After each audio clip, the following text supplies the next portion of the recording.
Okay. So hello, good morning, and welcome to day 3 of the Risk and Regulatory Academy.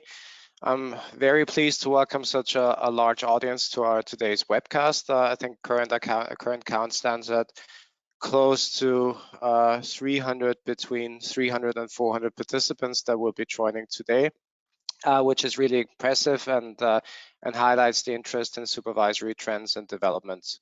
By way of introduction, my name is Sasha Bakri, and I will be your moderator for today. I'm a partner in the Austrian firm where I lead the financial risk practice. Today we'll be looking at the area of SSM and SRB supervisory trends and developments, and in particular how supervision is impacted by the COVID-19 pandemic. Now, to put this into context, as I'm sure everyone is well aware of, a large part of the regulatory discussion is currently dictated by the COVID-19 impacts banks are currently facing, and we have accounted for this in how we put together today's presentation. This, however, does not mean that regulatory and supervisory developments revolve solely around COVID-19, and there's no world around this. So our objective for today is to give you our balanced view on supervisory trends in Europe, mindful of the impact of COVID-19 where relevant. Also, to put this into another context, as most viewers are well aware, this session today forms part of the larger Deloitte Risk and Regulatory Academy, which covers a large part of regulatory developments brought to you from our experts from various fields of work and various offices from our firm. Maybe to move to the introduction of maybe previous slide, sorry. Yeah. In case you've missed it, previous sessions covered credit risk and Basel IV, while today, as I've said, we'll be looking at SSM and SRB supervision in the midst of the COVID-19 pandemic. Now, I'm very happy to introduce to you today's agenda and our panel of speakers, which includes experts from various fields of work and from various offices in our firm. Now, to start off, we have Simon Brennan today with us, who is the Banking and Capital Markets Lead in Deloitte's EMEA Center for Regulatory Strategies. He has been a member of Deloitte's Banking Union team since the SSM was established, and he works with financial institutions to manage the complexity and convergence of new regulations, to manage to assess the implications and manage the implications for business models and strategy. Simon will be talking to us about supervisory priorities for 2021 and how they are shaped by COVID-19. Next, I'm pleased to introduce Andrada Tanase, a senior manager from a Romanian firm with a wide area of previous risk and capital management engagements, both in Romania and the broader CE region, and she will be sharing with us her views on how SREP and capital planning is impacted by COVID-19. Also with us today is Ruven Hartmann from a German firm who is experienced across the entire risk spectrum, most notably in the areas of liquidity risk and non-financial risk, and he will give us a brief overview of how he sees liquidity planning impacted in the current environment. Also, he will share with us his insights into possible approaches to really the current conundrum of striking a balance between risk and return considerations in the currently very challenging circumstances. The next panelist needs no further introduction for those in the audience who listened into yesterday's session or the day before. For all other listeners, our next panelist is Dimitrios Goranitis, who leads Deloitte's risk and regulatory practice in the CE firm, and also within Deloitte Continental Europe heads the regulatory and legal support offering. Dimitrios will be giving an update on stress testing and how best to adapt the stress testing framework to COVID-19 reality. The last member of our lineup today is Steven van Honecker from the Belgian firm. Steven is our go-to expert for questions around resolution and recovery planning, and he will be looking at how the current environment is shaping recovery and resolution priorities and how banks can best react to these challenges. So really a lot of topics and essentially no time to lose. But before we dive into Simon's overview, just some housekeeping points that I wanted to raise. Number one, we strongly encourage everyone in the audience to ask questions. We want this to be as interactive as possible. So if you have any questions, please type your questions into the chat box. We will try to answer the questions at the end of each slot. Also important to say is that your questions will be visible only to the panelists and not the audience. Same as before, I mentioned how we like this to be interactive. So same as yesterday, we included some survey question into today's session. So once a polling question comes up, please click on the desired answer option on the screen. So same as with Q&A, your answers will stay confined to the panelists only and not be visible to the audience. Also important to say, the audience will remain muted for this session. So if you want to raise any point, question, or technical remark, please use the chat function in your control panel. And then one final remark, following this session, we will share today's slide deck with all participants. So with all that being said, I will stop here and I would ask Simon to step in and give us a brief overview of supervisory priorities in light of the current situation. And here, over to you, Simon. Thank you. Thanks very much, Sasha, and hello, everyone. It's a pleasure to be speaking to you this morning to kick off our discussion. As Sasha mentioned, I want to start by giving you an overview of supervisory priorities for 2021 and thinking through the impact of COVID on those. I'm going to set the scene and share some food for thought. I think these are issues that I expect you will be thinking about over the course of the next few weeks, especially as you finalise your kind of work plans and programmes for 2021. But before I share my thoughts, let's start with a question. Could we bring up the polling question, please? Okay, so I'd be interested to know which one of the following topics on the supervisory agenda is also currently top of mind for your organisation. So if you can click the one that applies, the first option, COVID-19 and credit risk. So thinking specifically about the link between COVID and credit. Second, climate change and maybe more broadly sustainability. Third, operational resilience. You may think of that as operational risk within your business. Fourth, financial crime. And fifth, resolution and recovery planning. So if you haven't already, please vote now. These are by no means all the issues that supervisors are focused on, but I think they're amongst the most significant. Perhaps can we go to, if everyone's had a chance to vote, can we have a look now at the results? Okay, so very interesting. I think for me there were two possibilities. One that a single issue dominated, another that there was more variation according to business models. But it's no surprise really that COVID-19 is top of the list. But interesting as well to see that the other issues are also important in there. Okay, so that's what you think. Now let me share my perspective. So I've summarised here on this slide the topics that I think are going to be some of the topics I think are going to be key for supervisors in the year ahead. This list isn't informed by COVID, but as I'll draw out in the next few minutes, it's heavily influenced by it. The first topic in terms of financial resilience and business model viability. So clearly COVID-19 is high on the agenda, and from the perspective of banks, and especially for the SSM, thinking through the prudential implications of that credit risk. The supervisors are also now really turning their minds to thinking about business model viability. So far, it looks like from a resilience perspective, the banking system has coped well through a combination of the strong capital position that we had going into the crisis, the hard work that has been done to manage exposures, and the measures that supervisors have taken to kind of give banks more capacity. But looking forward, there's some big questions about the longer term resilience, especially for those banks whose lending or business model is focused on some of the worst hit sectors from the crisis. There's a related issue which I expect to occupied people over the next few weeks as well, which is to think about the potential tension between prudential and conduct.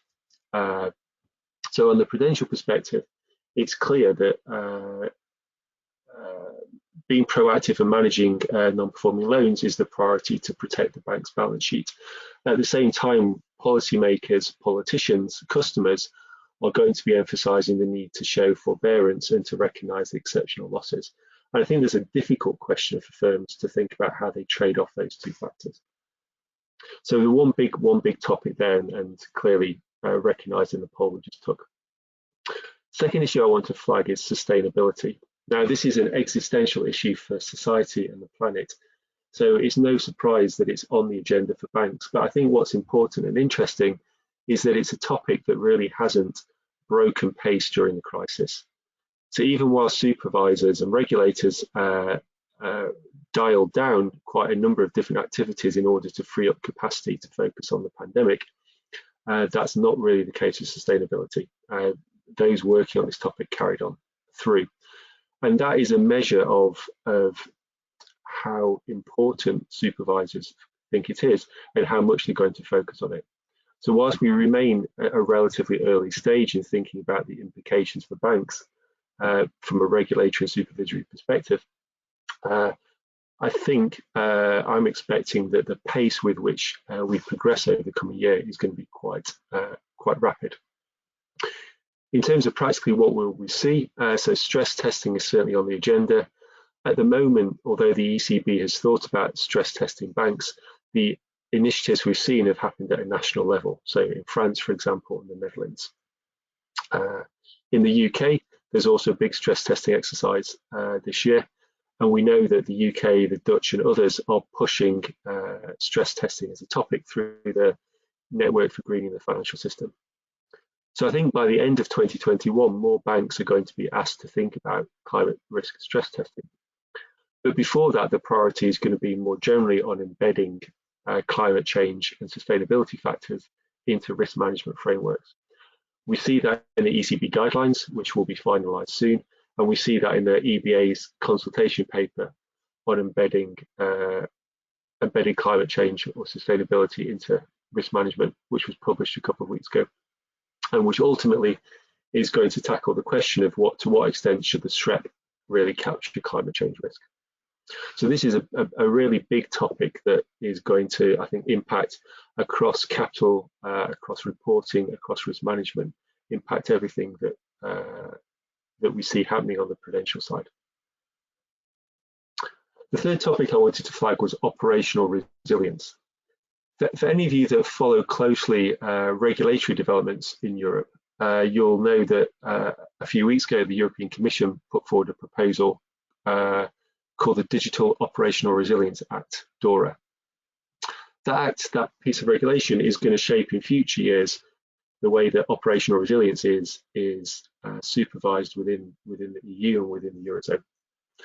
But I think it's important to recognise that although that regulation is possibly 1 or 2 years away from being implemented, supervisors are already focusing closely on this topic. So for the ECB, in the very near term, there is a focus on thinking about the operational resilience implications of COVID-19. I'll say a bit more about those in a few moments. But if you cast your mind back on the 2019 SREP, the ECB had already raised a number of concerns about IT risk, most of which were kind of related to the topics we think about under operational resilience. And so I think although this is a relatively new focus, is clearly the issues are not new, but the focus of thinking about the overall operational resilience of banks is new. I expect supervisors to be working on it quite a bit over the coming year and drawing together different strands. So I've mentioned COVID, I've mentioned the IT risks in the SREP. Cyber is also closely related, and several countries across the EU have already adopted the TIBER threat intelligence-based testing framework that the ECB has developed. Moving to the bottom left of the slide, the fourth issue I've called out is recovery and resolution planning. Stephen's going to talk about this in more detail shortly, but For me, this topic feels a bit different to the first three, because whereas on the first three, we're still really discovering what supervisors expect. On recovery and resolution planning, and especially resolution planning, the SRB has already given us a very good perspective. The expectations for banks document published last year sets out clearly, albeit at a high level, what the SRB expects. And it's still the case that those issues, that work is going to occupy banks over the course of the coming year, and there's quite a lot of work to do. And we've already seen that over the course of time, the SRB will provide further guidance and further direction on what needs to be done. So we expect there to be quite a bit of work to do there. And as well as that operationalization of the resolution framework, clearly thinking about MREL and issuing MREL to meet the new MREL targets is important, especially at the moment when there's a risk of funding markets being difficult to access, certainly for certain firms, maybe for those that haven't done much MREL issuance in the past. The fifth issue I wanted to mention is financial crime. And so I've moved from the SSM to the SRB, and now you'll rightly point out that financial crime isn't even the responsibility of the ECB. Although they have a small office that monitors financial crime, it's primarily the responsibility of national supervisors. But I wanted to include it on the list because this is a topic that has been front of mind across Europe for the past few years, and understandably so, given the issues and the shortcomings that have been identified in a number of different banks. What I think is important to recognise in the year ahead is that financial crime will be on the agenda in addition for another reason, and what I've termed financial crime in the new normal. So the increased shift to remote working, the increased digitalization and access to services facilitates potentially patterns of financial crime. And recognizing the problems that have been faced in the past, supervisors are going to be proactive, we think, in ensuring that robust risk and control frameworks are in place to make sure that this new world, this new environment does not become a significant financial crime problem. So I think these considerations are going to add to what we've already seen. Now, I started off my slide by saying that these are topics that are important. They're not all the topics firms need to deal with. Just finally, at the bottom right of the slide, I just mentioned a couple of issues which are key, but potentially and will occupy firms in the year ahead. So loan origination and monitoring guidelines and new definition of default. I imagine everyone on the call who's close to this will be on top of these topics, but of course they come into effect soon and will be a point of focus. CRD5 and CRR2 is being implemented, and that is going to occupy people's time. Perhaps more importantly, from a policy perspective, we've got the new Basel IV, which is going to be legislated in the EU as CRD6, CRR3. And then some of the fallout from Brexit, which even if you're not impacted directly by Brexit, is still going to occupy supervisors and policymakers over certainly the first few months of 2021. So lots to think about. And as I say, this is food for thought. These are topics that will require more reflection and thinking over the year ahead. Could we just move to the next slide, please? Let me now just deep dive quickly on COVID-19 specifically, and just offer some views on what supervisors will focus on in the year ahead. Probably in the weeks ahead. Earlier this year, in March, April, May, we saw the ECB and other supervisors take unprecedented action to give banks capital and liquidity flexibility, to reduce the operational burden of non-core activities, and really allow firms to focus on responding to the crisis. And I think in general, that was very successful. We now have a renewed surge in infections, which makes the balance of risks to the economy further to the downside. And although the first wave has passed from a clinical perspective, some of the issues, the financial issues that built up in the first wave, are now starting to crystallize, in particular as relief measures start to run off and there's a risk of a cliff edge effect. Supervisors are thinking about there's a myriad of issues that come from this, but for me, the most important must be NPLs. That's obvious. I think what's interesting though is what is a supervisor's perspective.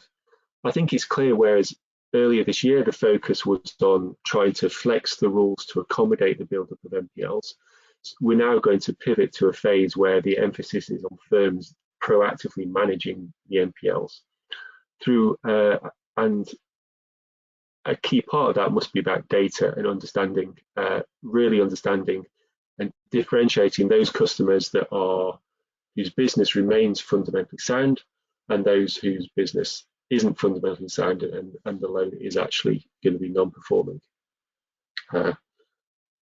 There's been a lot of talk, especially by senior members of the ECB, about asset management companies and securitization vehicles.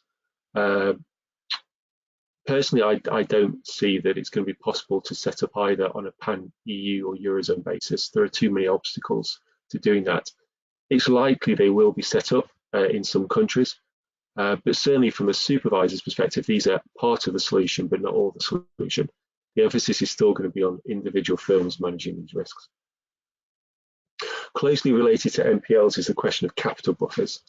I suppose the key issue is supervisors are asking themselves why more firms haven't used the buffers, given the flexibility that the supervisors said banks had.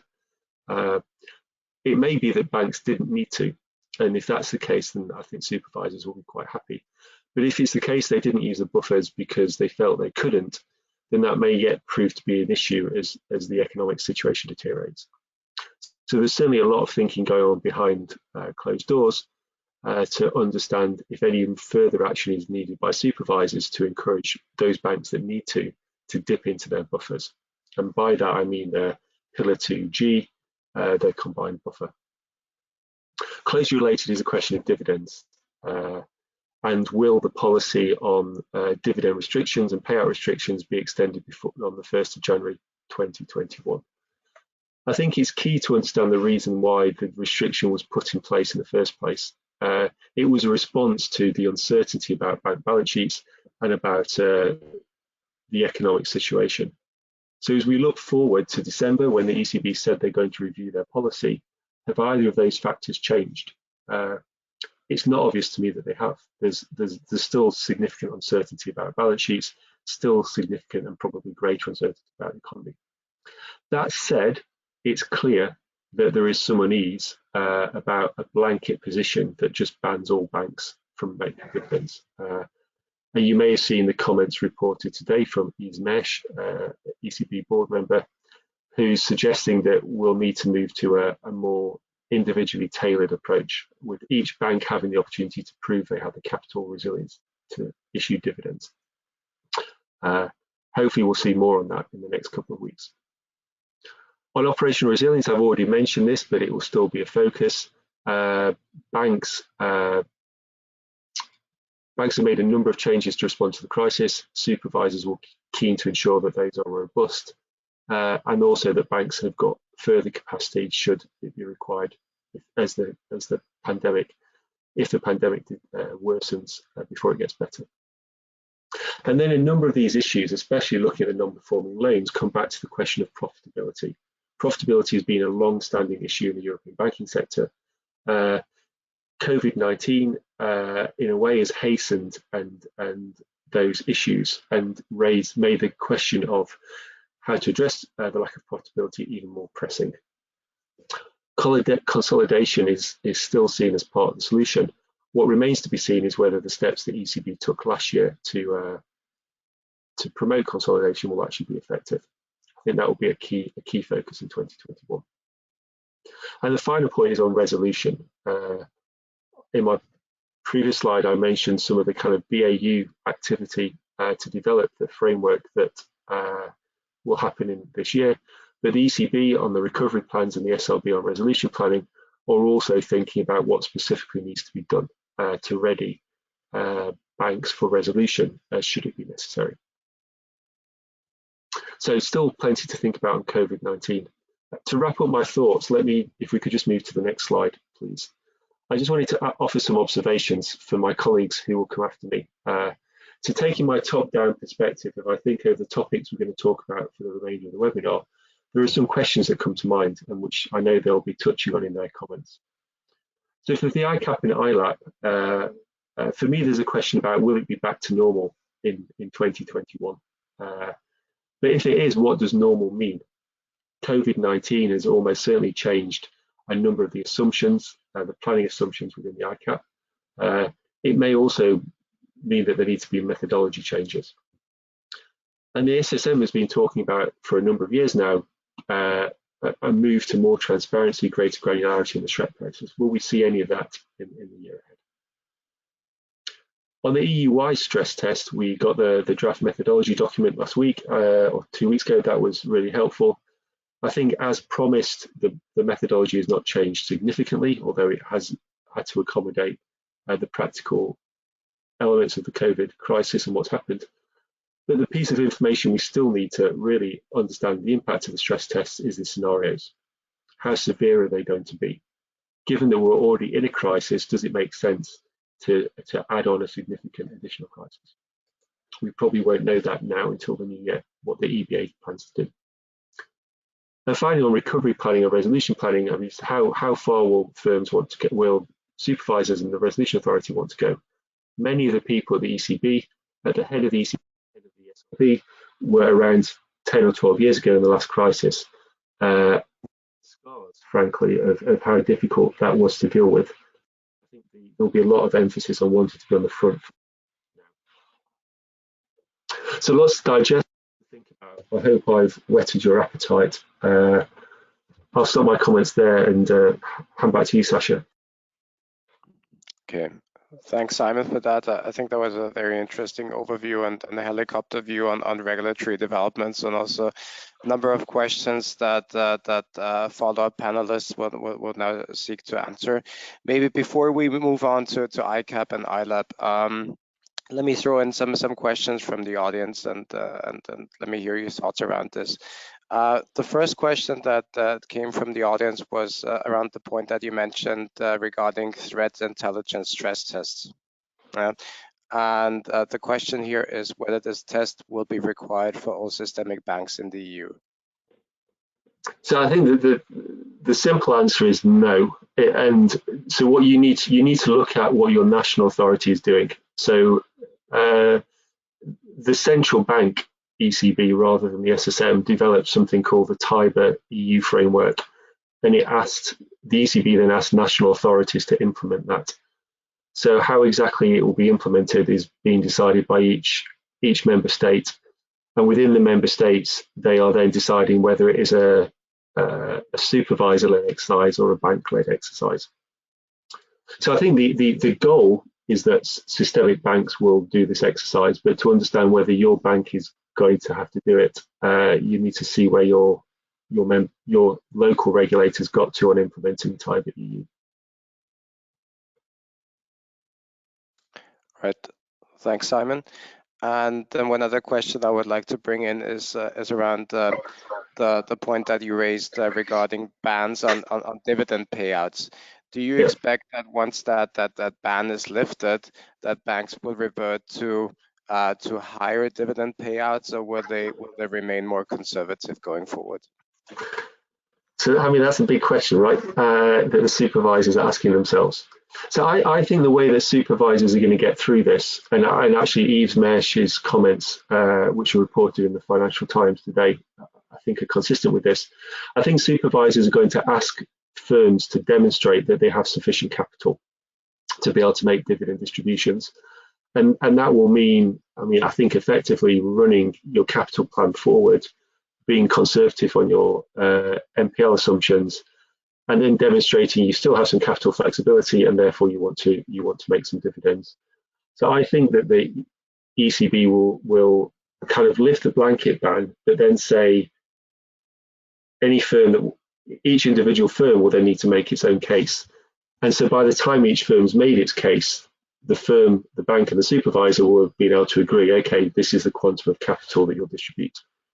So I think through that strategy, the ECB will avoid banks being able to make significant distributions. Or sorry, we'll be able to make distributions that kind of just significantly go into existing buffers. Of course, if the bank has a significant capital access, it's reasonable for it to think about distributing that. So I think one step forward in that perhaps the blanket limit gets lifted, but it will still be each bank will still have the case to make to get their dividend policy agreed. Okay. Good. Thanks, Simon. Very, very interesting. With that being said, I think it's time to stop here and move on to the next slot. As I said, Andrada Tanazo will cover this, and she will share her insights around SREP and capital planning. Over to you, Andrada. Thanks. Thank you very much. Thank you very much, Sasha and Simon.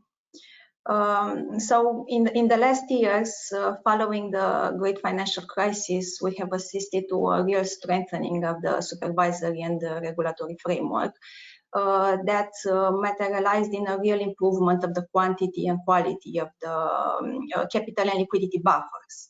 Also, the improvement was also noticed in terms of organization, governance, and capabilities from the bank side in order to perform different types of forecasting, stress testing, and also on risk management in general. The aim of all this effort, the collective effort from both the supervisor perspective and the banking side, was to prepare the banks in an event of a potential crisis. So basically what we can say now is that COVID-19 can be considered a test not only for the banks, but also for the supervisors and the regulators. So it is in fact a practical assessment of the prudential and supervisory measures that were adopted following the great financial crisis and following the implementation of the SSM. As COVID-19 crisis should allow to identify on one hand the beneficial effects of the framework, but on the other hand the weaknesses and the limits of the current supervisory requirement. It could also lead to an adaptation or reshape of the supervisory and prudential agenda, and also can lead to a review of priorities in this respect. So basically, it is clear that the crisis will lead to changes in the way SREP is conducted, leaving aside changes in terms of SREP organization or work organization, I would say, because for sure the things will not be as before, because also the banks will not operate in the same way as before the virus. For the moment, there are different messages that were passed either through supervisory dialogue or public statements that make us believe that in general, the focus will remain unchanged, but somehow the spirit will be more targeted and specialized. On a short term, the supervisory review and evaluation process, as it is shown in the next slide, okay, thank you. Had some pragmatic changes this year, focusing on the material risk and vulnerabilities, and focusing on the bank's ability to cope and withstand the impact. Of course, by referencing to the same four elements of SREP. In this respect, the EBA published the well-known guidelines in which factor details are specified. So more or less, we have the same four blocks, but somehow we face a more targeted approach to those four elements.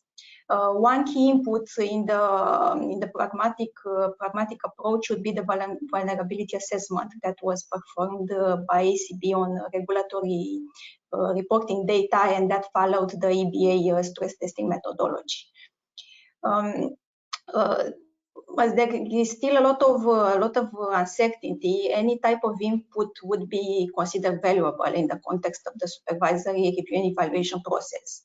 So here we expect enhanced supervisory dialogue and having regular discussions and more advanced discussions with the different functions at the different levels within the bank, with the final aim for the supervisor to gain a better understanding of the risks that the banks are facing, but also to capture the institution's view on the material changes and the key risk and vulnerabilities.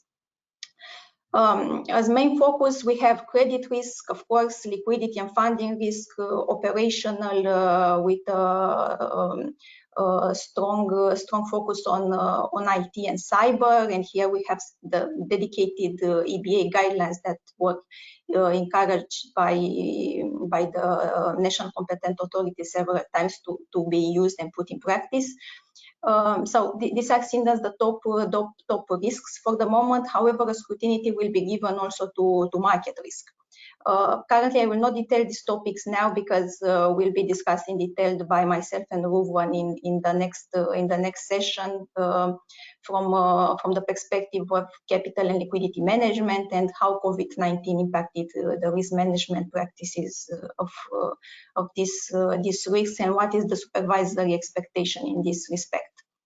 Profitability and business model, as discussed also by Simon before. So in this context, the banks are expected to provide financial support and guarantees to viable households, SMEs, and other corporates that were hardly hit by the current economic crisis. So this is why the authorities encourage them to use the existing buffers that were specifically created for this purpose. However, in the same time, we have the main challenges that existed also prior COVID, the outlook of low interest rate environment and fintech competition that still weigh to factor on the bank's activity, bank's ability to generate income. But new sources of income are also necessary to counterbalance the NPL effects that are expected to be visible once the moratoria and the government measures will be over, and also to balance the additional expenses that are related to the crisis, operational expenses such as IT investments, medical and hygienic tools, and so on. So this being said, it is still on supervisor agenda and still on the SREP agenda to assess the business model sustainability and viability, and we expect to remain like this also in the next immediate period. On governance, here the importance of good governance in times of crisis it is obvious and crucial. On this area, supervisors will check if the banks have proper governance arrangements in place in order to enable them to take the right decisions. They already identified and made public statements on good and bad practices on internal governance, control functions, and data aggregations, such as insufficient involvement from the management body in its supervisory function, update of the internal audit plans and compliance plans in order to reflect crisis specific aspects or data aggregation issues that would prevent the management from receiving accurate information in due time. So to sum up, the assessment may be simple, but it will be in a more focused way, particularly to take into account the impact of COVID-19 on capital and liquidity. So by determining what is the potential capital and liquidity needs. Now let's see a bit the impact on the capital. So we can change the slide. Yes, thank you. Despite the financial impact coming from various risk types, it is important to note here that the soundness and integration of ICAAP and ILAAP also, it's even more necessary and relevant for the strategic steering purposes, and this would be a key area of focus of the supervisor. In the first period of the pandemic, the supervisory authorities came with different measures in order to help the bank to cope with the crisis, as mentioned by Simon before. However, these measures were more targeted more the regulatory and operational perspective. However, from an economic perspective, full and consistent assessment is still needed. And after a period of flexibility from the authorities' side, now the banks, the time has come for the banks to be challenged and assessed on how they quantify the potential risks. The first element here, if we are also referencing the entire ICAAP framework as described in the relevant guidelines and regulations published by ACB and EBA, would be first the risk identification and the risk assessment. Here on this part, we've seen a lot of emphasize on the credit risk, which is normal because this is the main result of COVID-19. However, it should not be forgotten the fact that the health crisis is a multi-risk and comprises also several other effects, such as on market risk, interest rate risk, operational and other non-financial risks that can further reach significant levels. Secondly, after the risk identification and assessment phase, another area that would be deeply questioned by the supervisor would be the risk quantification methods. So indeed, the economic modeling approach and how the banks assess the potential impact on the capital and also on liquidity will be deeply reviewed, including other areas such as operational, business risk, strategic risk, and so on. Now linking also to one of the main concerns of the supervisors, which is business model. And the last point would be the stress test scenarios that it's needless to say that require revisions, both in terms of the severity of the scenarios, but also in terms of number of simulations and operational capabilities in order to run those simulations. And here to note the importance of reverse stress testing that COVID-19 somehow generated. The most painful area, as mentioned before, and it is already obvious, is credit risk. We had an entire session in day one about credit risk, so I will not go now again into those details. But now, from a supervisory perspective, there were actually it was already expressed several times that there are different concerns about the potential cliff effects that might ultimately affect the capital positions of the banks when the moratoria and other government measures are will be over. So from this point of view, the regulators really asked and urged the banks to adopt appropriate credit risk practices.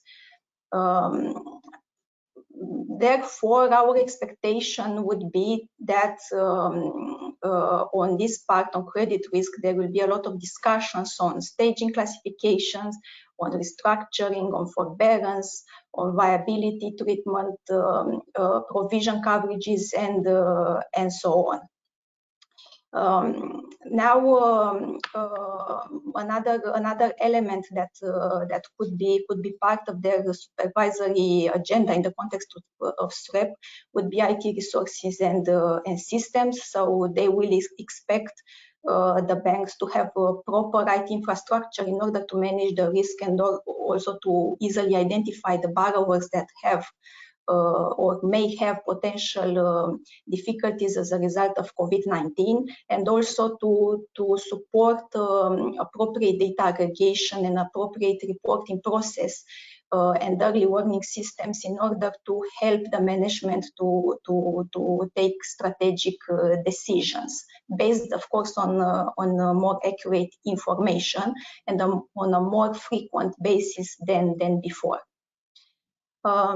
Segmentation of the portfolio in order for the banks to determine which sectors are highly affected by COVID-19 will be again an area of focus, and the supervisor will also expect to see what are the dedicated approaches for each type of segment and what is the strategy for each type of segment that it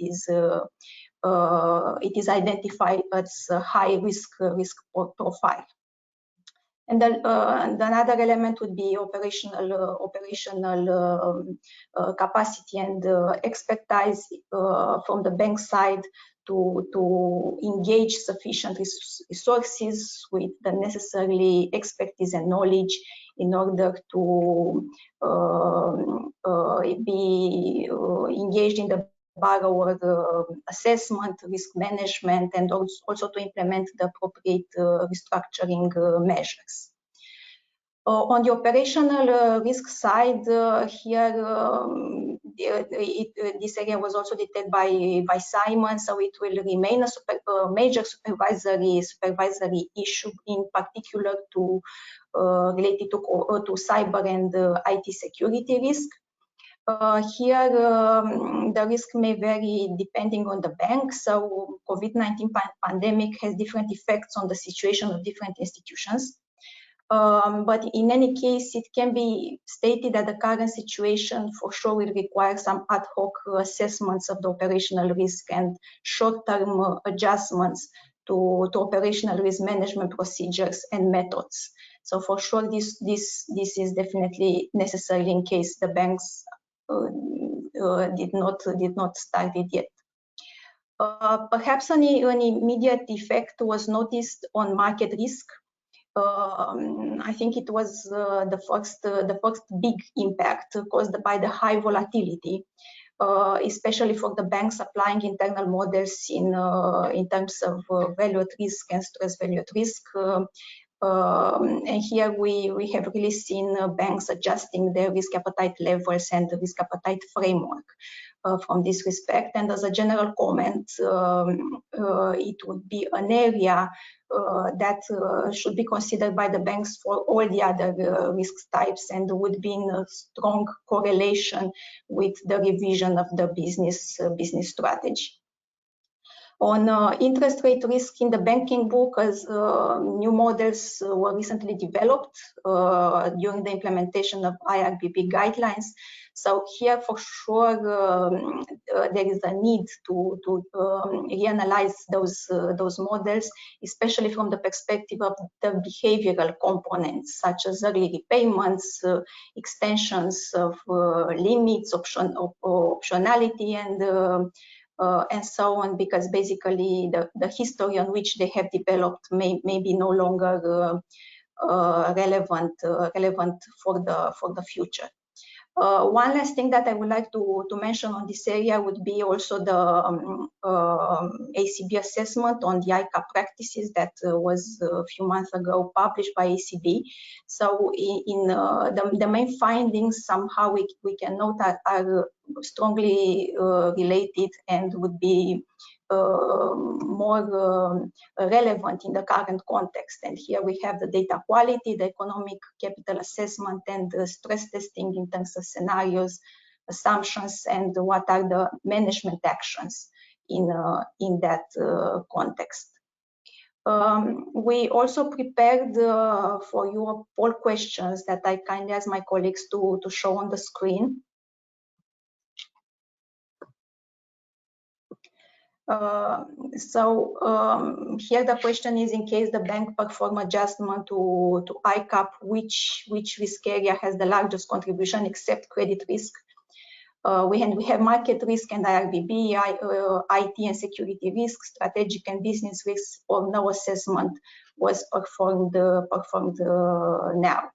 Our main insight now from the market and also from the supervisory perspective is indeed the credit risk would be the main focus, but the institutions should not neglect also the impact from the coming also from the other risk types that in the future can materialize in a quite significant impact.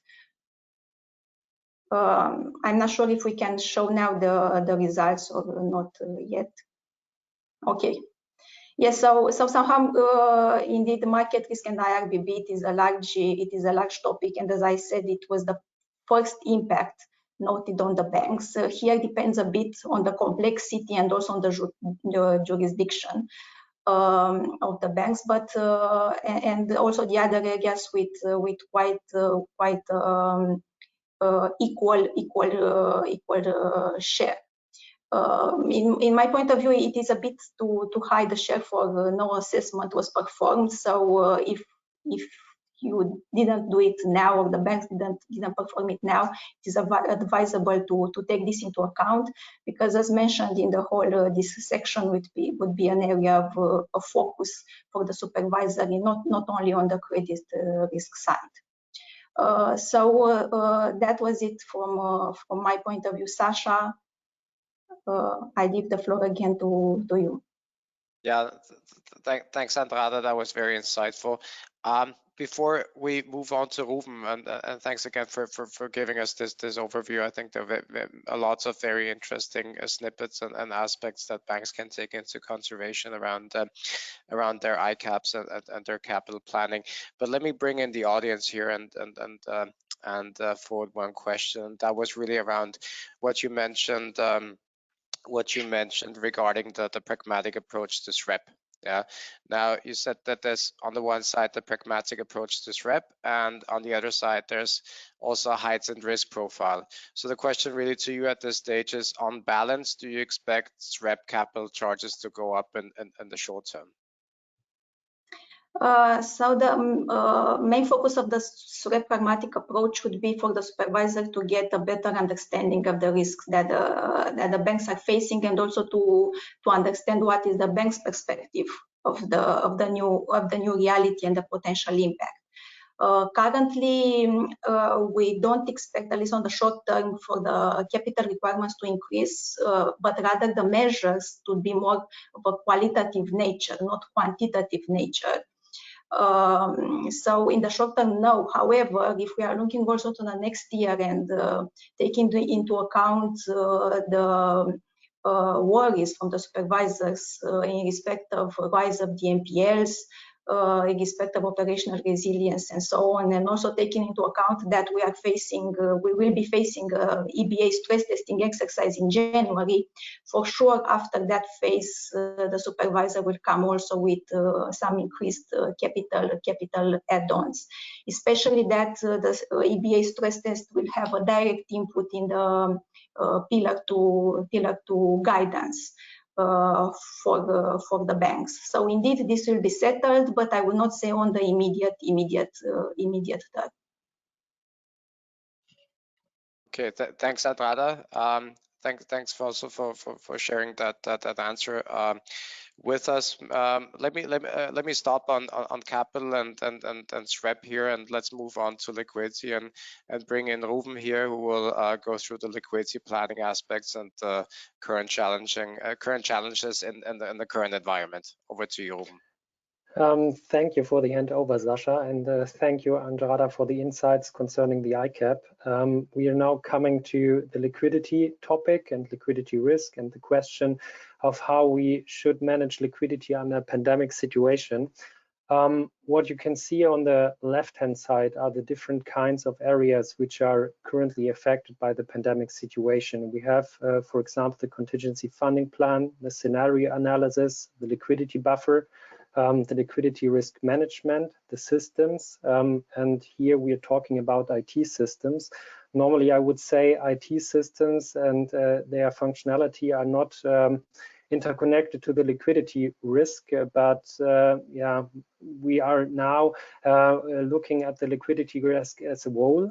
So IT systems are relevant if, for example, liquidity sources are not available because IT systems are not working. But normally the functionality is part of the operational risk and also of the business continuity management. So This is important to know if you talk about systems. And of course, the business model and the respective risk appetite concerning the board and the vision of the board concerning the potential future state of the business.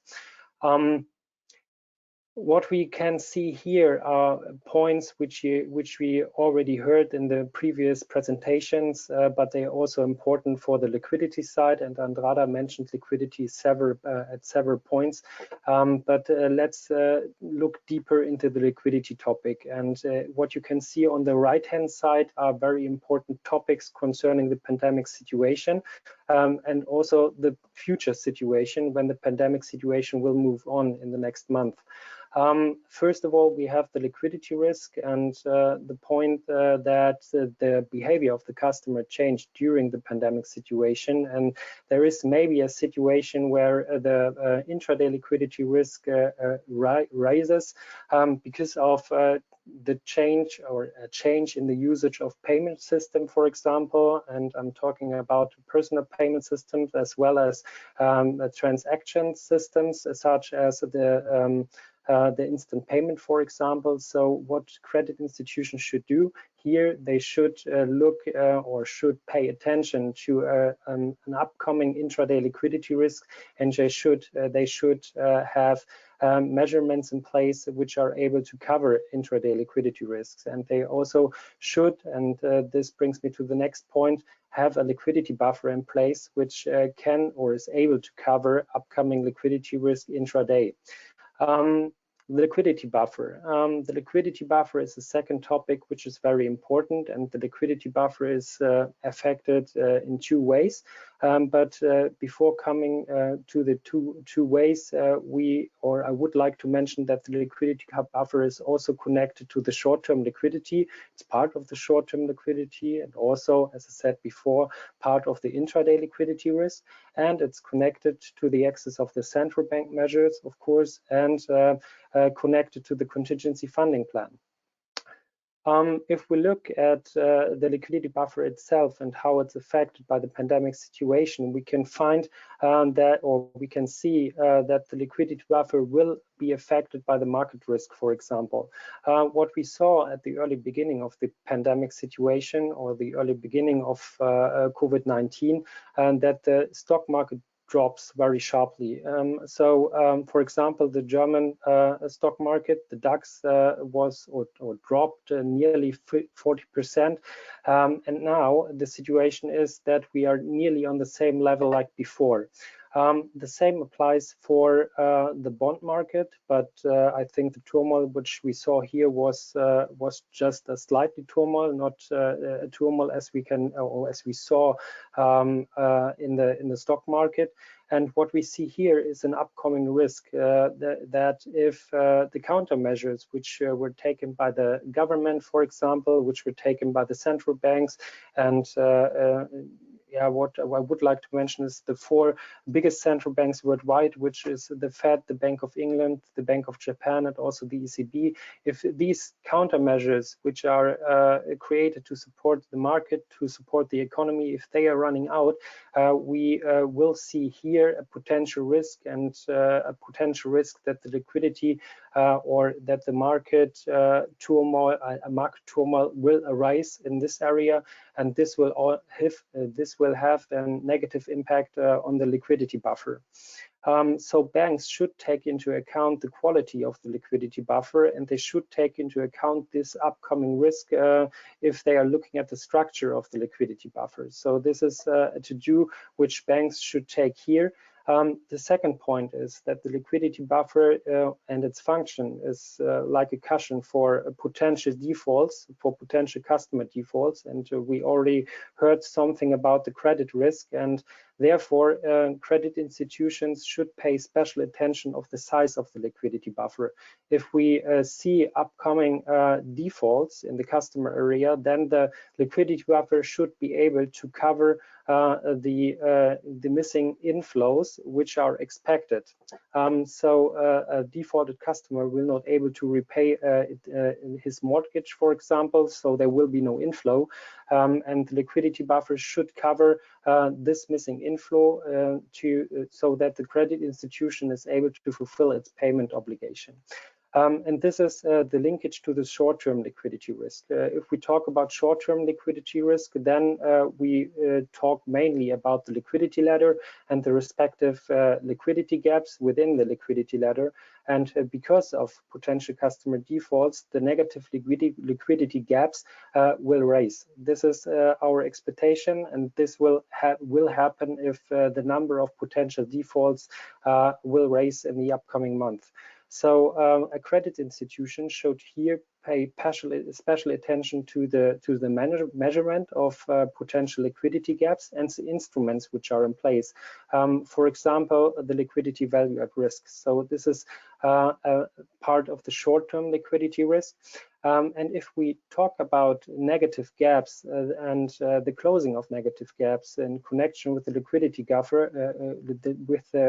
buffer, it brings me to the contingency funding plan, as well as to the access to central bank measures. Credit institutions should be prepared for the upcoming, let's say, second round effect concerning the potential default of particular customers. So credit institutions should check if the countermeasures which are implemented in the contingency funding plan are appropriate to cope with such a situation, which means there should be a central question which is asking, are the right instruments in place, and are the instruments available in an appropriate size, which means, for example, in the area of the intraday liquidity risk, are there an appropriate size of committed FX swap facilities? For example, if we should, or if we forced to swap one currency to another currency, and the foreign exchange markets are heavily affected by the situation, and they should ask if they are the right number of committed repo facilities in place. Repos are an instrument to generate liquidity very quickly intraday without setting parts of the liquidity buffer. So it's very important that in the area of the liquidity, intraday liquidity risk, those kinds of measures are taken into account. And the contingency funding plan should cover such instruments. And of course, the contingency funding plan should also cover instruments which are available in the short term. All the things I talked about, the potential default of customers, the availability of the liquidity buffer, the contingency measures and the availability of these contingency measures are also closely interconnected to the next point, which are scenarios and the simulation and the stress test scenarios. What credit institutions should do, we are now in a situation where we can see liquidity risks, and those kinds of liquidity risks are mostly part of the current stress test catalog. And the credit institutions should redesign such a catalog in a way that the liquidity risk scenarios are covering the current situation, as well as a potential future situation, which are the stress in a stress. So this is a to-do which is also very important to simulate if the structure of the liquidity buffer is in an appropriate shape, as well as if the right contingency measures are in place.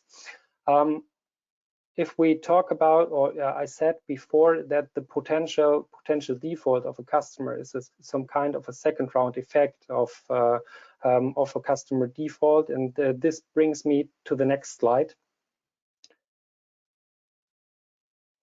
What we can see here, and this slide is covering potential knock-on effects in a way that steering measures will have also a potential knock-on effect on, for example, key risk indicators and also performance indicators. What we can see on the left-hand side is a high-level description of the impact of Corona, or the potential impact of Corona, in a risk-based perspective and also in a profit-oriented perspective. What we can see in the risk-based perspective, and I already mentioned this, is is, for example, the potential impact on cash outflows. And what we see on the profit-oriented perspective is maybe an impact on the net interest income, for example. The impact of Corona, in a risk-based view and also in a profit-oriented view, will have an impact on key risk indicators and also on performance indicators. And I talked about potential second-round effects. So if we are focused if we are focusing on the net interest income and how the net interest income is affected, and that you can see on the right-hand side, you can implement steering impulses to steer the net interest income during the pandemic situation, and you are able to maybe increase the net interest income. But what you also consider during your risk management approach and during your bank management or bank steering approach is a potential second round effect by taking these countermeasures in order to support the net interest income. And these countermeasures maybe have a negative impact on other parts of the steering approach, which are here shown as LCR and NSFR. Potential countermeasures may have a negative impact on LCR and NSFR, and as an outcome, you will take further countermeasures to steer the NSFR and to steer the LCR, and this will then leads to a negative impact on the net interest income. And what you can see here is a chain of action and reaction of steering one key risk indicator or one performance indicator, and this steering will have an impact on another risk indicator or on another performance indicator, and you should take into account exactly this during your bank steering approach. And what we see is an optimization problem, which you can solve by taking into account key risk indicators and performance indicators as a whole, holistically. Which means you should create a system of performance indicators and risk indicators, and this system should be fed with information concerning your steering approach or your steering or your countermeasures, and then you can see the interaction of risk indicators and also of performance indicators as a whole. So this is something which we should take into account in future to enhance the risk management system in a way that you are able to cope a holistic bank steering approach.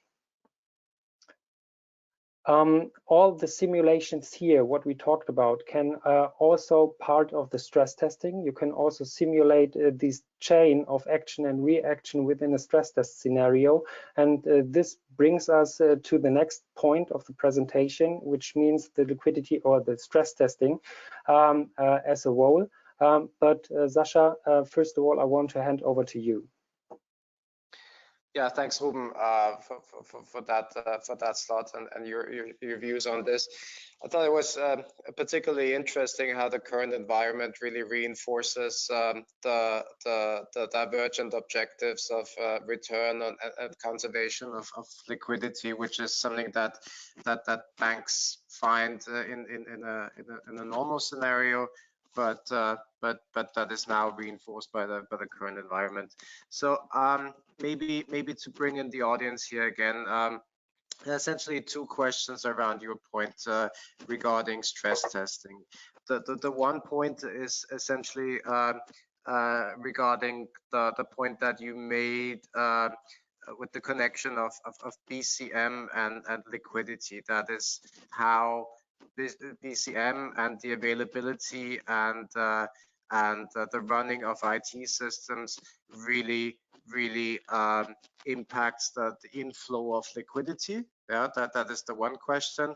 And the second question regarding the stress test scenarios, can you maybe give us a little insight as to how quickly banks should adapt their stress testing scenarios and when the regulator will start looking at these scenarios from a critical viewpoint? Thanks. Okay, the first point, the BCM and the interconnection to the IT system and liquidity risk. To ask this or to answer this, well, the impact is if the IT system is not available, for example, then you're not able to generate liquidity in the end. So the instruments are in place, but you're not able to use those kinds of instruments. So what you should ensure during the business continuity management is that there is always a backup system in place, that you are able to generate liquidity when a payment obligation occurs. So this is what you should ensure to ensure your liquidity. So it's just an indirect impact on the liquidity perspective. It's more on the business continuity side, as I said before. So it's more to do for the business continuity management to ensure that the systems are available, but the liquidity management should check if this is the case. So this will ensure the liquidity in case liquidity is needed. If the check is not done before, then maybe the check is not a check anymore. You need liquidity, and then you see, okay, the system is not available. What can I do? And in the end, this can lead to illiquidity or to a situation where you are not able to pay when you should pay. The second point, the liquidity stress test scenarios and what can be part of the liquidity stress test scenarios.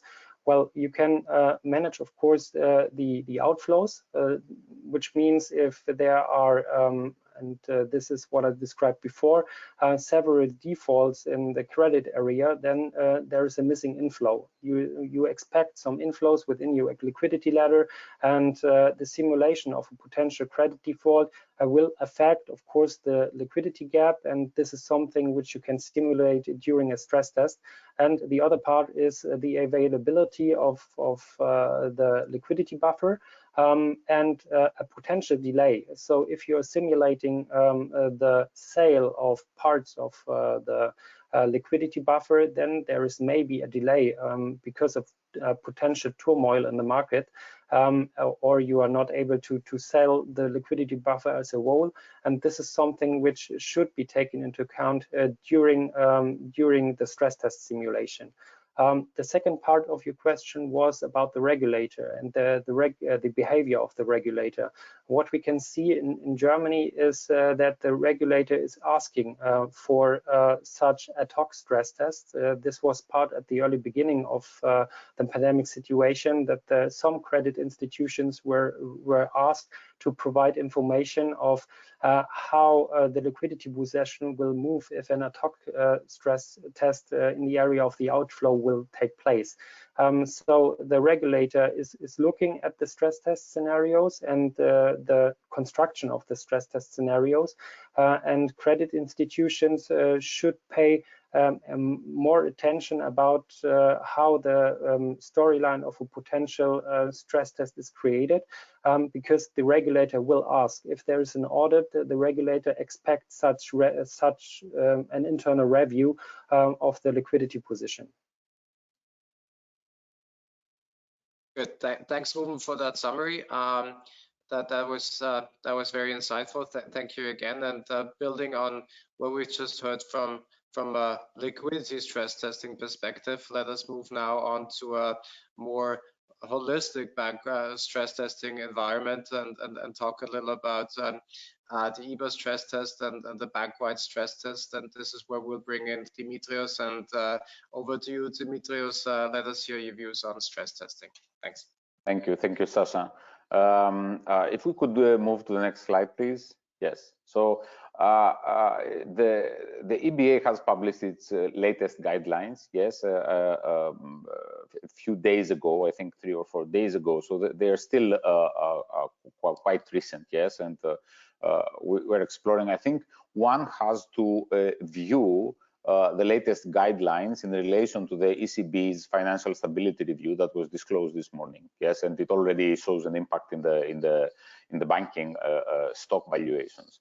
And I think the key message is that one takes from the ECB financial stability review. It's a very strong message that the EU banks have been so far quite optimistic, yes, on losses. So they're taking a very direct stance, yes, that provisions are not enough, yeah, which is a rare message coming from the ECB.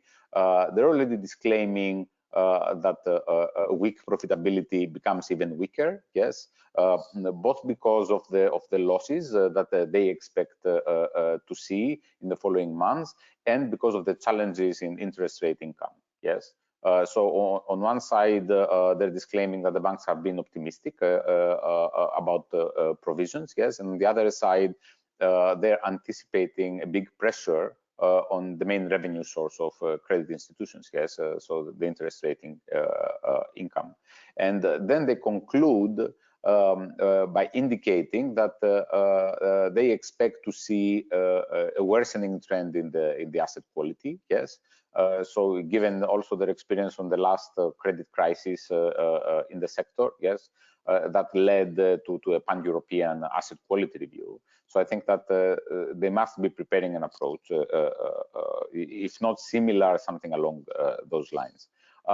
New concerns that are coming from the stability review is they're touching on sovereign, yes. So they are disclaiming and they are pretty concerned that the banks are increasing their sovereign exposure, and they are disclaiming that they may proceed to some reassessment of the sovereign risk, yes, and that will depend a lot on the fiscal measures, yes.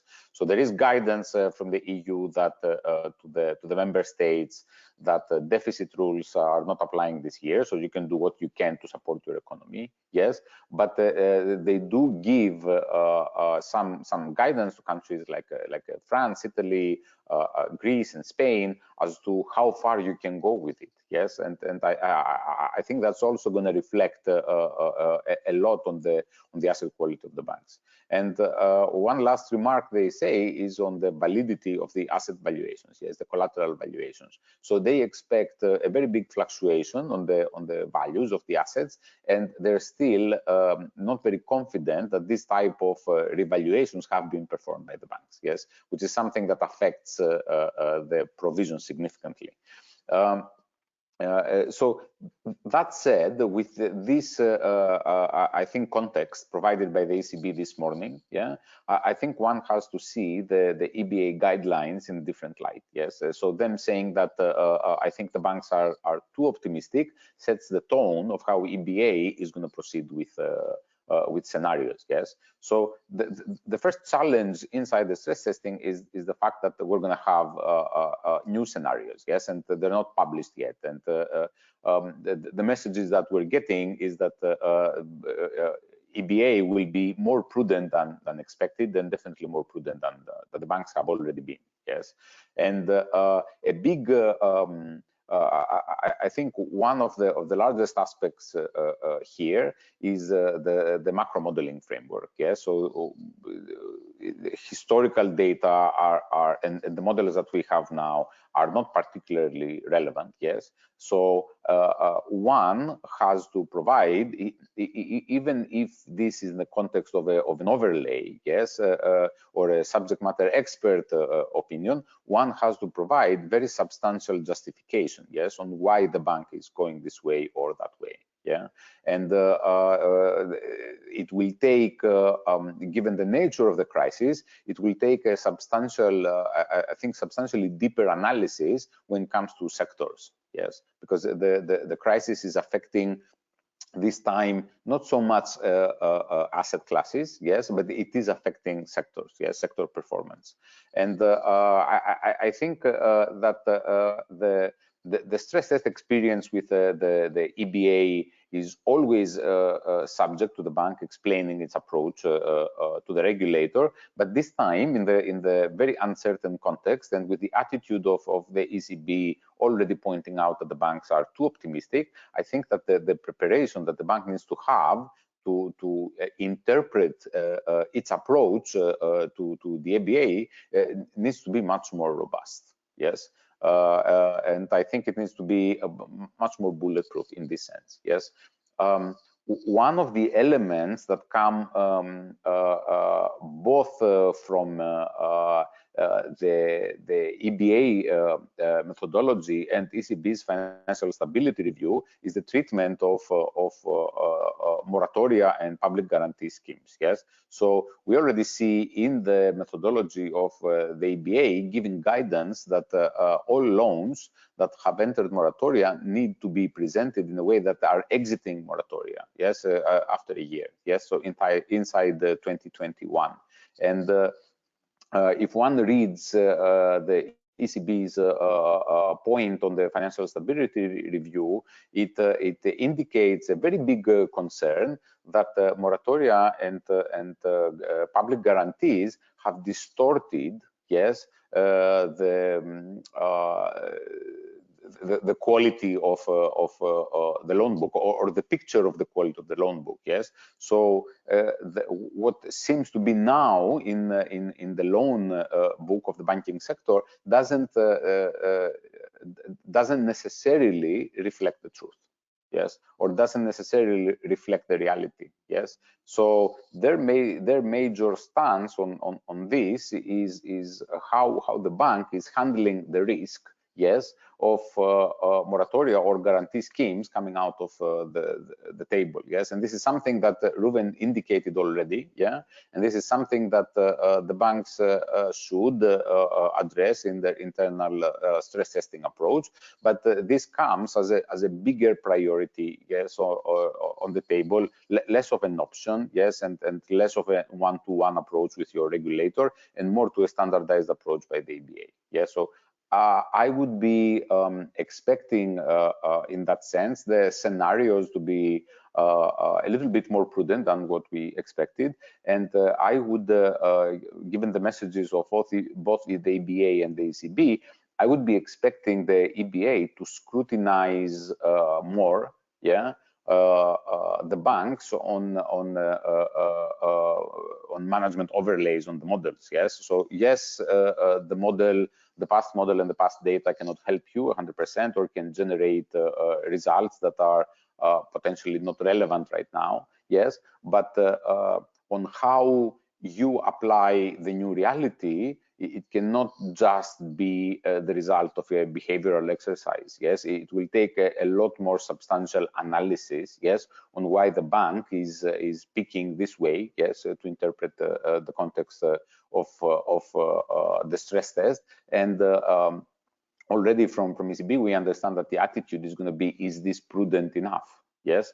So ECB is coming inside this, and the EBA asking already, if questioning already the sector, that we don't think, yes, that you are prudent enough. We think you are too optimistic. So if we see this attitude, this culture throughout the exercise, I think that it poses a very strong question to the banking sector and to each one of the banks of how well prepared you go into this exercise. Yes, and what surprises we're going to see on the scenarios to be published. Yeah. So I think for the time being, we analyzed already on the first day, and we discussed even today with Andrada on the credit risk impact, yes, and the ability of the models, on the provisioning models, to work or not, and how one should treat this, yes. And I would say the usual practice of both the EBA and the ECB is that in the lack of sufficient analysis, yes, I will take the most prudential way, yes, because if there is a potential for me to make a mistake, I want to make the mistake on the safe side of things, yes.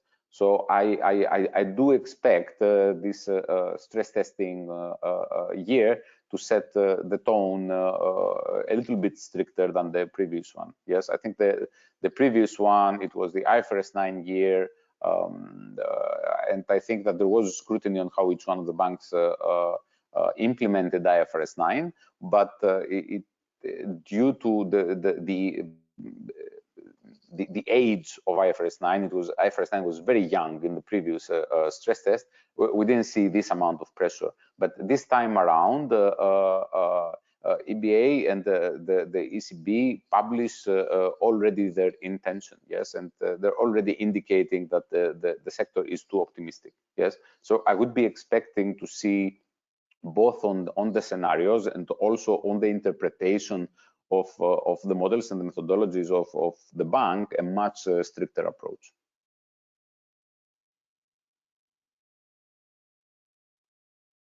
This is what I wanted to focus. The guidelines are very young; they don't have the scenarios yet, but those are the indications that we're taking so far. Yeah. Okay. Thank you, Dimitrios. Maybe just one point before we move on to Stephen. Then you shared one of the points on your slide, and that is the point where you say you think it's meaningful and necessary to harmonize stress testing methodology from the EBA side with the bank's view. If you can maybe just give us a little more insight as to what you see as the main challenges of really aligning these two views, and whether you would see any risks with that. Yeah, I think it's a long-term view of the ECB and the national competent authorities. Yes, that the bank should not be operating on two stress testing methodologies. Yes, you cannot just like do the EBA way because it's the EBA exercise, and then manage the bank, yes, with your internal stress testing way because it's more business friendly or because you think it's more suitable.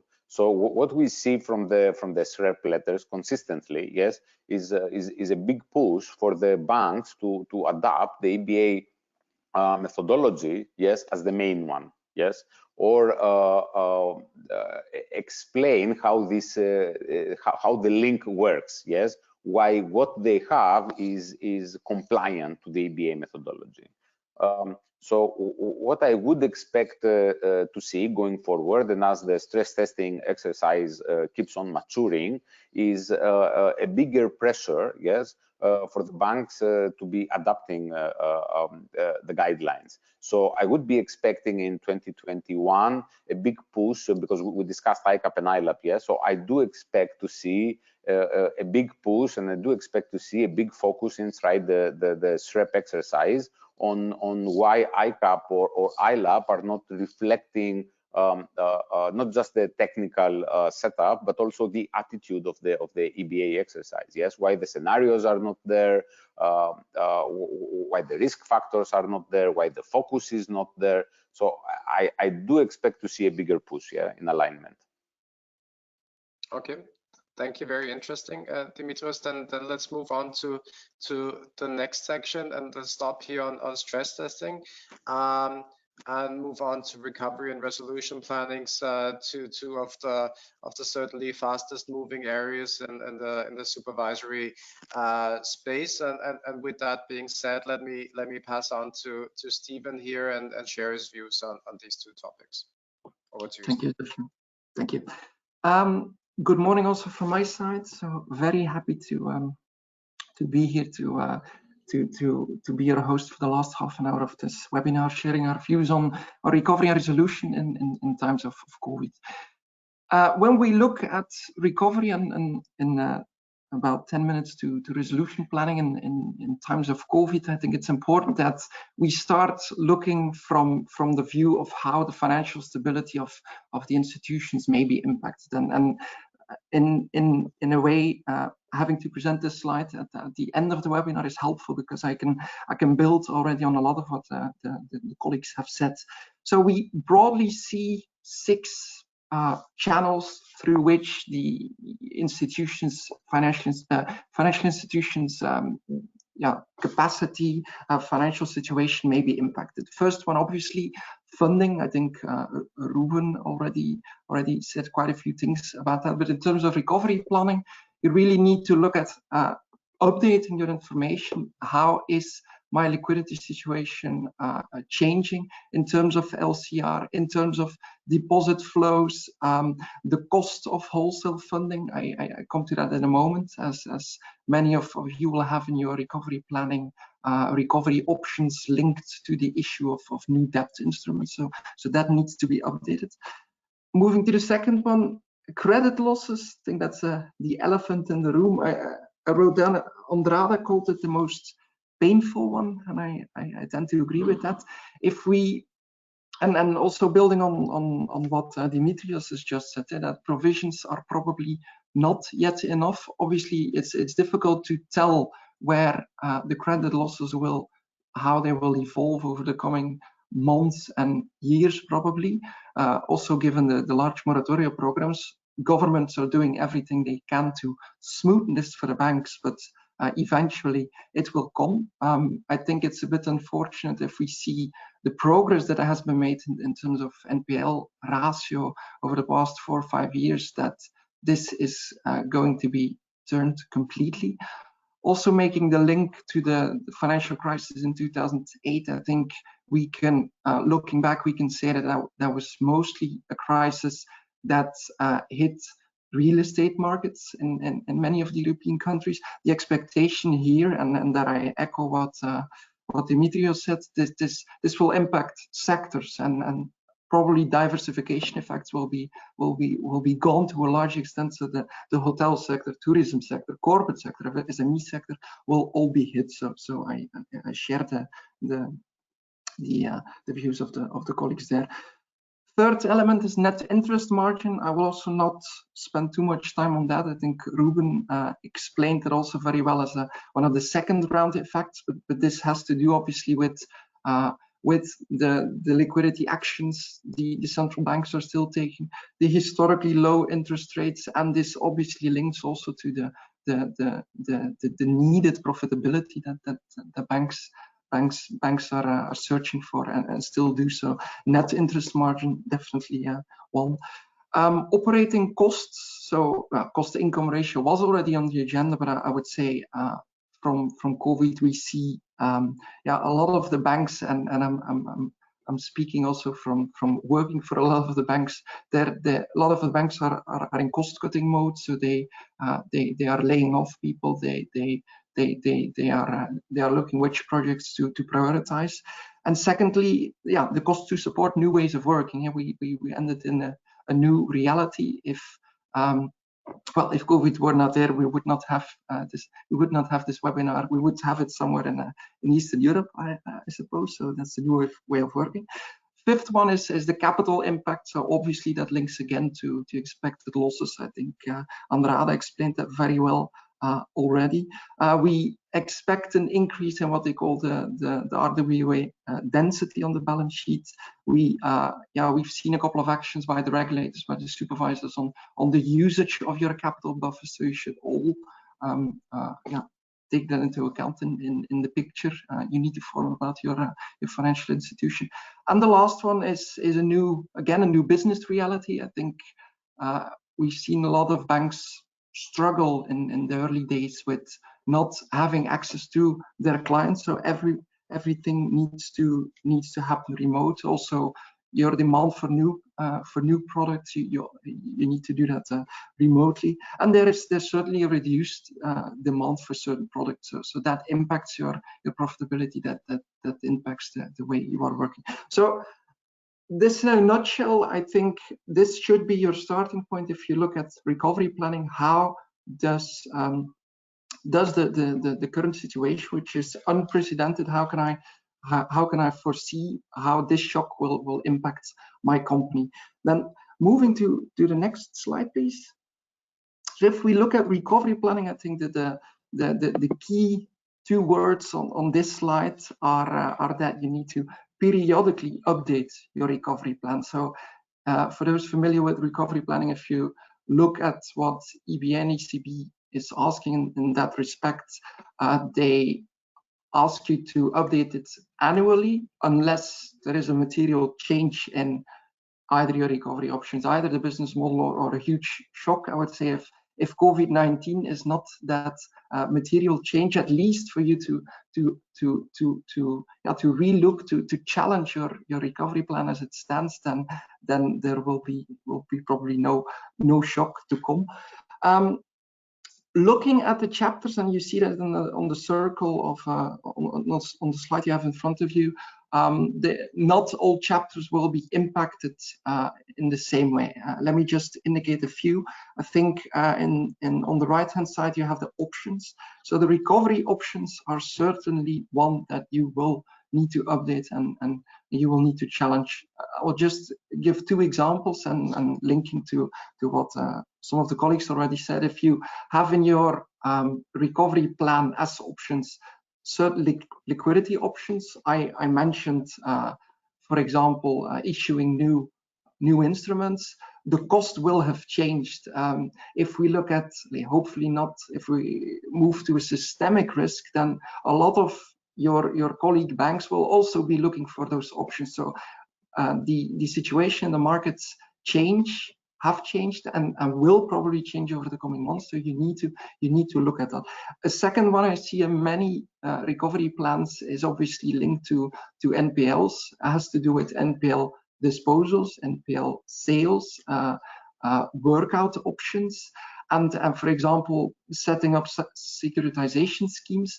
All banks have that. It's again, I think that will, you will need to analyze as part of your recovery playbook whether you are still able to do that, how much time that will cost you. Please challenge that. And for those familiar with recovery planning, if I look back at the indicator part, there's a clear link between how credible and how good are my recovery options, how much time do they take, and if you have doubts or if you have suspicions that your recovery option might not be that effective as half a year ago, or if you think this recovery option will take me more time to be effective, then this should have an impact on how you set your risk indicator framework. So this means you should recalibrate how soon you start getting into an early warning mode, how soon you start getting into a recovery planning mode. So that is for me, there's a clear link between options and indicators. A third element is the scenario testing. I come to that in a moment because the EBA has also expressed views on that, on what to do there.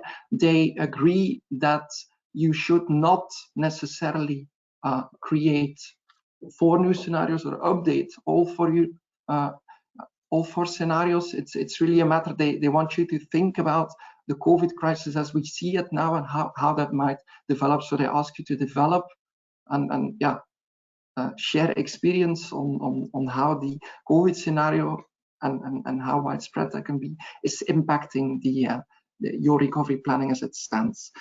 Final point, you see it on the right hand of the slide. So there's been a lot of ask and demand from the ECB on dry running, on fire drill. Unfortunately, I think that situation also changed during the COVID crisis, as many of the banks were already doing these fire drills. I think this changed this in the sense that we don't have all the people anymore in one room as we had it previously. So we don't have a lot of people in the bank. So it also, the dry runs changed in the sense that you will need to prepare on doing this from a distance.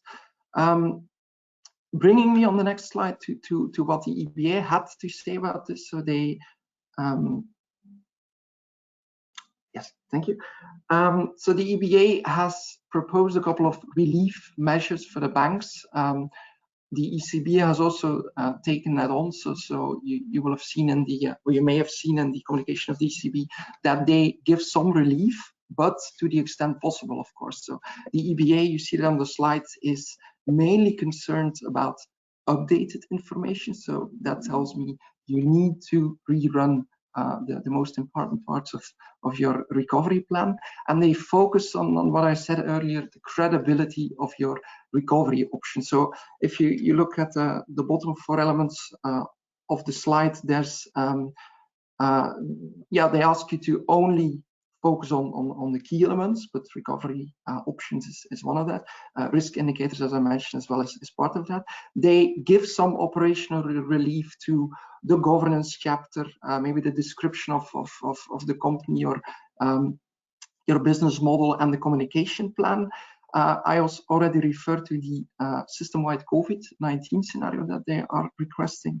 And on the fire drills, they say if you had planned this for 2020, you might postpone that, and if you need more time to focus on really the core part on updating the information in the plan, although not losing sight of operationalizing your recovery plan and the playbook. Moving to the next slide, moving then down the timeline of the stress, I would say, from recovery planning, we come into the area of resolution planning. There's obviously a lot of linkages to be made. The financial situation is the same, but still I see two important differences. And first one is, if we look at the recovery planning, I remember having done my first liquidity contingency funding planning in 2009. So that means recovery planning was already on the agenda right after the 2008 crisis and aggravated during the 2012 crisis, the debt crisis. So I will not say that recovery planning is business as usual, but a lot of banks are already on top of this. This is like ICAAP, like ILAAP. It's a process they know. I would say for resolution planning, this is entirely different. There you have the SRB, who only took, set up shop in 2015 here in Brussels, who, and this might maybe sound a bit strange to the banks that have had a lot of requests from the SRB recently, but a lot of the work that the SRB has done in 2014, 2015, 2016 has been internal work. So I've seen the organization evolve. So in 2015 they were with 50, 100 people. They were mainly interested in looking at your recovery plans, building from that resolution planning.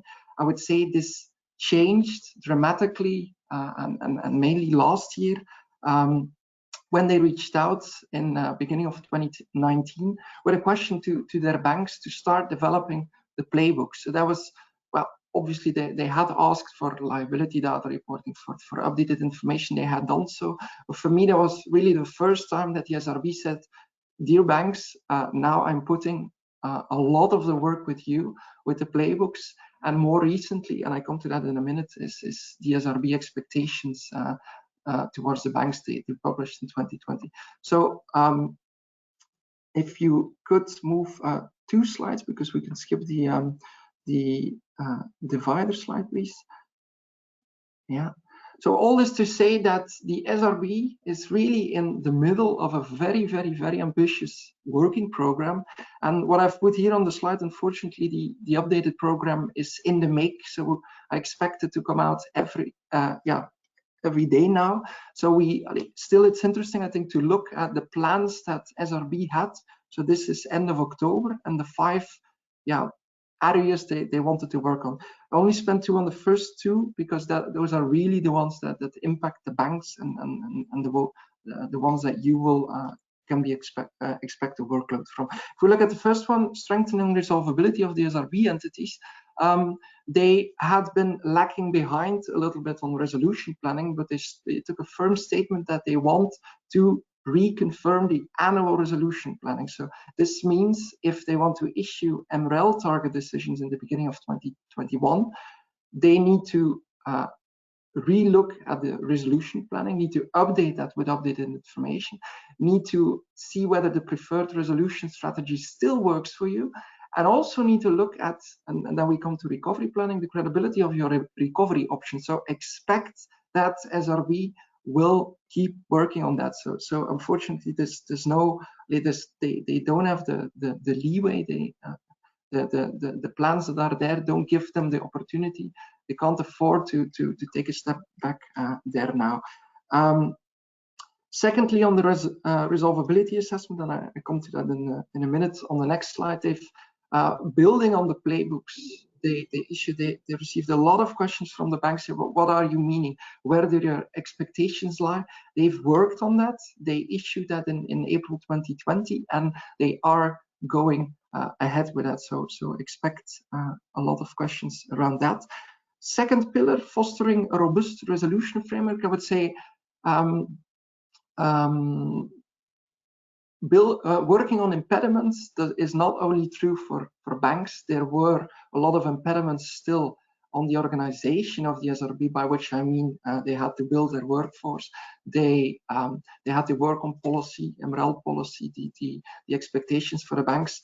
I have to say, knowing the ins and outs of the SRB a little bit, I was quite surprised that the policy unit of the SRB has been that active over COVID. So they issued their expectations in April. They issued the data valuation sets. They issued the bail-in data valuation sets. They issued operational continuity and FMI guidance over summer. So in my opinion, SRB is really taking the necessary steps to they are bombarding publicly already the banks with new guidance, and I know that the internal resolution teams one-to-one between the banks and SRB are giving additional guidance as well. So they've surprised me quite a lot there.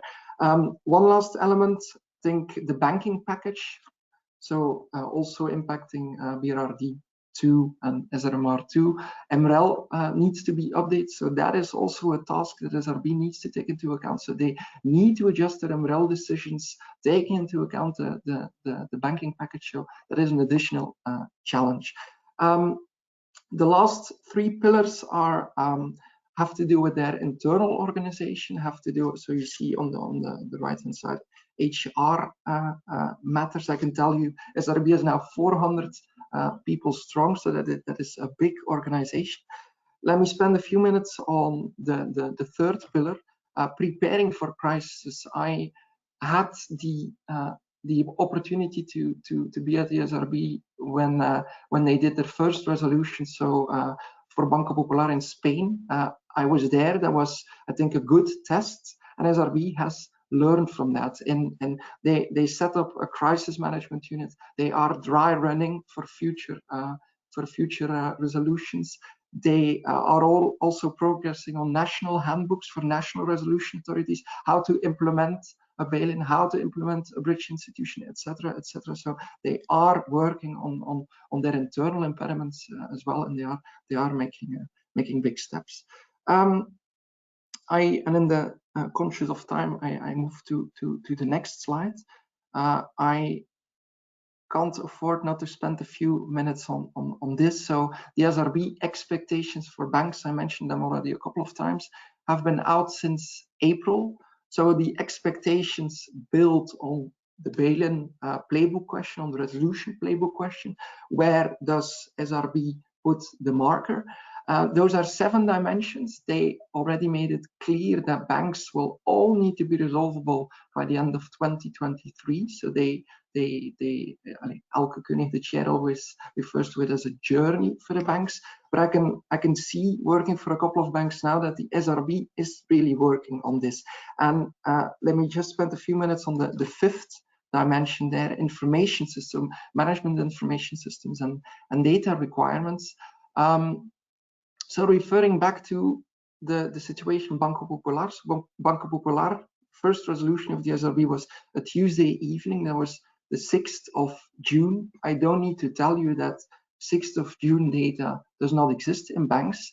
That valuation had to be built mainly on 31st of March data. So if SRB is working on information systems and data requirements, this is the gap they really want to close. So what I hear from SRB is they are thinking of pushing it towards a 48-hour deadline. So imagine yourself, I think the key words are there: automation, data quality assurance, producing a full balance sheet for the SRB in a couple of, in 48 hours is a challenge. And this is really the key learning that the SRB took from Banco Popular. I think the test of Banco Popular was a good one. I think it was helpful. Well, that sounds strange for the banking question, but for the SRB, that resolution happened in a period of where there was not a lot of market stress. It was an isolated case. It was an idiosyncratic stress. SRB learned from that, mainly took away that they need to push the banks on the data quality requirements, so on self-assessment, on dry running, on pushing the banks in that direction. And maybe if I may jump to the next slide, and that's also the concluding slide. Thank you. If we look at operational relief measures, unfortunately, I have to disappoint you also. You see that in the message that the EBA has put, resolution planning is crucial in time of uncertainty. So SRB being in the development where they are, knowing that not all banks are resolvable as we speak. So this will not work for all banks yet. Banks are not ready.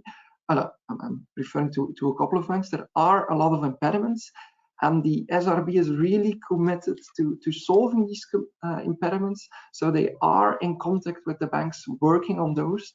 That being said, obviously you have a journey until 2023. I speak from experience. I would say SRB does a lot one-to-one with the banks. So the SRB expectations are set publicly in the document that I've just referred to. If you look at how banks are in discussions with the IRTs, they receive a lot more detailed guidance there. Banks are working with the IRTs to set a planning, a roadmap. I also speak from experience that the SRB is using the flexibility that they have within the framework, within the fact that they need to update the resolution planning in a year. So you will need to provide them with updated data sooner and sooner, so that request is there, and I'm sure will not disappear. Same goes with updates of the MREL targets. They if I spoke to the SRB officials in February, March, they were still working on that flexibility. So people on the call familiar with MREL targets, you may know that some banks had a binding target immediately. Other banks had a transitional period that created a bit the paradoxical situation that some banks were not allowed as much flexibility as other banks. So that there's been a lot of questions from the banks, a lot of pressure on the SRB. I would also say, I think the SRB has taken a good stance there. They used a bit the opportunity they have with the banking package, that they could recalibrate under the new legislation a new trajectory. So they have been doing that. They also state that they are monitoring whether banks come into difficulties with the MREL targets. They do that on 30th of June basis data. So just to give you an idea that over summer, SRB is already capable of running these kind of analysis much sooner than they did at the beginning of their existence. And last point, and I'll close there and hand the word over to you, Sasha, on progress on impediments.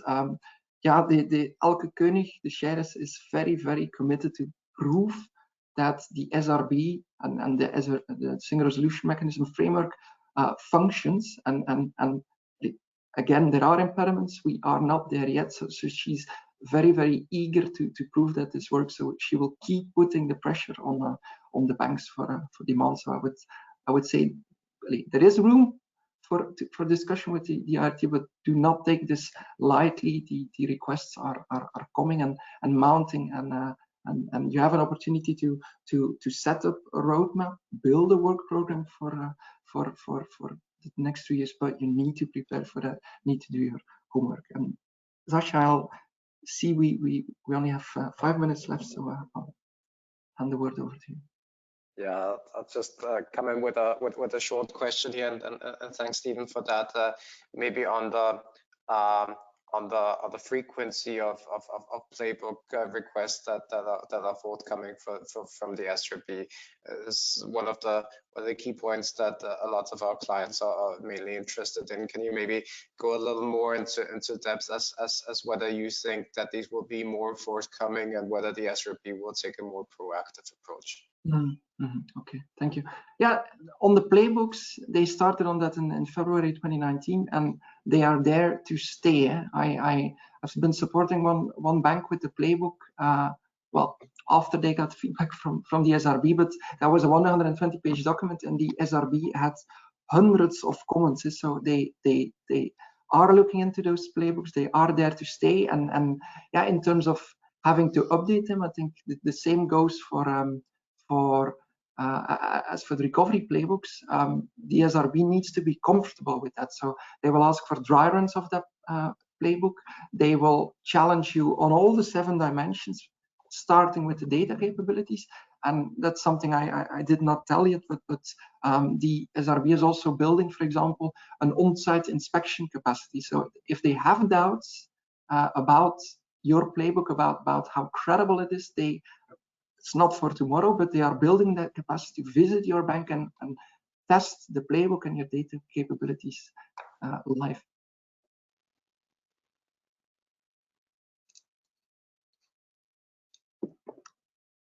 Did that answer the question? Absolutely. Thank you very much.